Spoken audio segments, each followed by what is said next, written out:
সময় খুবই সংক্ষিপ্ত, আপনাদের সকলকে আমি সংক্ষিপ্ত সময় ধন্যবাদ জানাবো। প্রিয় ভাইয়েরা আমার, নারায়ণগঞ্জ চাষারা আমরা যখন আন্দোলন শুরু করেছিলাম 17 তারিখে, আমরা শান্তিপূর্ণ আন্দোলন করতে পেরেছিলাম। কিন্তু যখন আমরা 18 তারিখে আন্দোলনে আসলাম, সকালবেলা বেলা 1টা পর্যন্ত আন্দোলন সম্পূর্ণ আমরা শান্তিপূর্ণভাবে করেছি। কিন্তু 1টার পর থেকে আমাদের পুলিশ বাহিনী, ক্যাডার বাহিনী তারা সরাসরি বুলেট চালিয়েছে, টিয়ার শেল মেরেছে, ছিটাগুলি করেছে।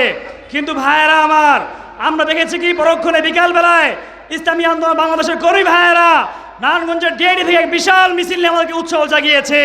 তারা যখন মিছিল নিয়ে চাষারা এসেছে, আমাদের বুক ভরে গিয়েছে যে না, আমরা ছাত্রই নেই, আমাদের পাশে চরমনাই পীরের ভাইয়েরা রয়েছে। এই জন্য সকলকে ধন্যবাদ জানাই।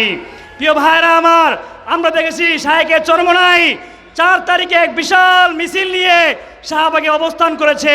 সে ঐতিহাসিক বক্তব্য দিয়েছে, যেই বক্তব্যের প্রেক্ষিতে আমরা মন থেকে এত উৎসাহ পেয়েছি যে আমরা পরের দিনে এক দফা আন্দোলন কর্মসূচি দান করেছি।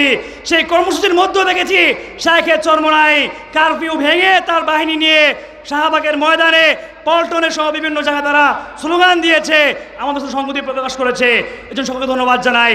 এরপরে দেখেছি আমরা 5 তারিখে আমাদের স্বৈরাচারী শাসক ফেসিস্ট শাসক সরকার চলে গিয়েছে সরকার বাংলাদেশ থেকে, আমাদের মন্দিরগুলায় চরমনাই ভাইরা পাহারা দিয়েছে।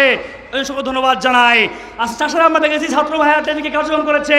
সবচেয়ে সুন্দর বিষয় আমরা লক্ষ্য করেছি, পুলিশ লাইন তারা পাহারা দিয়েছে। আজ সরকারের জনগণের মাল তারা রক্ষা করেছে। এই জন্য সকলকে ধন্যবাদ জানাই। আগামী দিনেও ছাত্রদের পাশে এই বৈষম্যবিরোধী আন্দোলন আমরা যখন চালাবো, এই জনতা নারায়ণগঞ্জে আমাদের পাশে থাকবে, এই প্রত্যাশা রাখি। এবং যেই ভাইয়েরা আমাদের আন্দোলন ছিল, সকলকে ধন্যবাদ জানাই। আগামী দিনেও আমাদের পাশে পাবো, এই প্রত্যাশা রাখি। আসসালামু আলাইকুম ওয়া রাহমাতুল্লাহ।